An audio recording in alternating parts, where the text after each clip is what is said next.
We haven't shared anything new that's come into the studio recently, largely because I've been busy with some things for the Travel Channel, but I have been trying to get this guitar right here in the center. It is an SG of the faded or worn variety, and it is fairly worn. I'll be completely honest with you.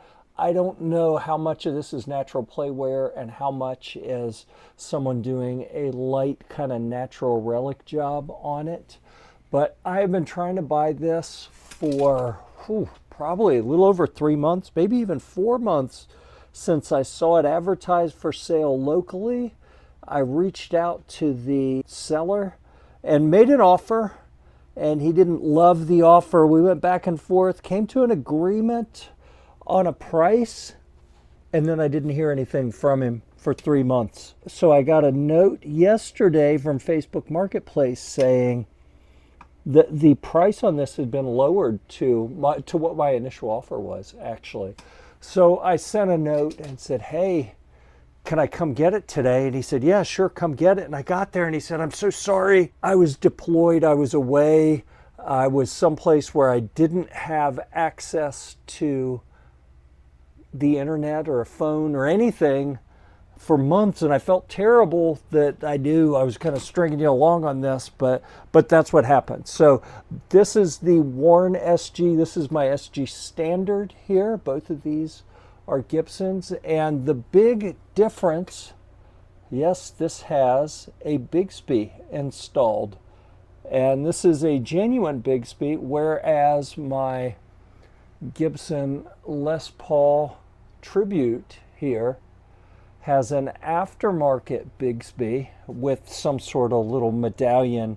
I think this is just a pin that someone stuck in there, the person who put this together. So this has an aftermarket Bigsby copy. This has a genuine Bigsby, and then my initial Les Paul Standard in Silver Burst has the stop bar tailpiece and the Tune-o-matic bridge.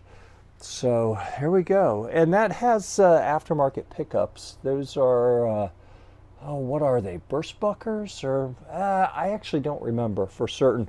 Differences between the Standard and the worn or faded. I don't remember which this is. It's a 2006 or 2007. I need to look it up. Number one, the worn finish. It is a nitrocellulose lacquer finish, and you can see it goes on really thin and it wears off very quickly. Now, I suspect someone went around with some emery cloth or light sandpaper and did these, because there's almost no fret wear at all, but it looks like it's really been played a lot. So here on the Standard, instead of that finish, this is actually an interesting story on this Standard. It is a nitrocellulose lacquer. It is a custom paint job. I actually got this from a company that partners with Gibson to make new finishes for them, new lacquers. This was a demo unit they were sent to use in that process, and they were done with it. It found its way to an employee who sold it to a friend who finished it and put all genuine Gibson parts on it, and then sold it to me a year or two later. The hardware is generally the same. The pick guard's the same. The pickups in this case are different. I haven't looked up what these are yet. I should probably do that. But the Tune-o-matic, the stop bar tailpiece, those are genuine. This Tune-o-matic is the same, but if we look really closely in here, you can see right up here and then on the other side, there are some very nicely done wood plugs put in where the stop bar tailpiece mounting screws used to be. Those were taken out when this Bigsby was put on. So that's really the difference. The body shape, the body thickness, everything else about it is very similar. You will notice that we have pearloid dots on the worn series, and the Standard has the trapezoids. And I don't remember if those are real mother of pearl. I want to say they are, but I don't want to say definitively and get it wrong. We also have binding on the side of the fretboard.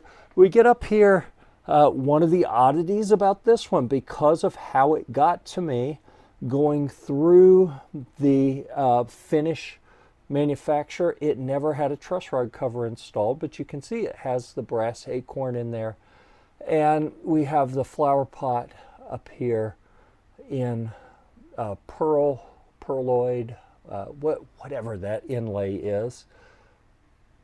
Inlay here, and then this is screened on, so that's a little bit different. All right, let's flip this over and get a look at the back. So we have our serial number, made in USA, all stamped in as it should be, the Gibson Deluxe tuners. Here we come down, no volute or anything there. And you can see this has been, it looks like it has been played a lot.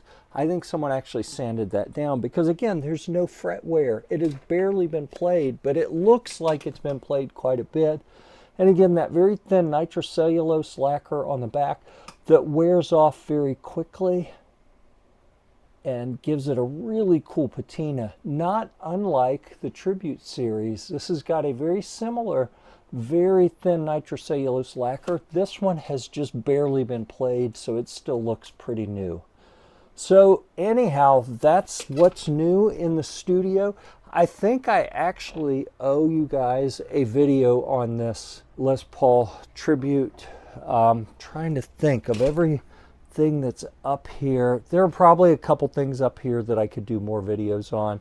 I haven't really done much of anything on the White Beauty over here, the Les Paul Custom. I should probably do something on that. I haven't done much on the yeah, I don't want to say anything about that right now. We're gonna come back to that one later. Like I said, it has been months trying to buy this specific guitar from the seller.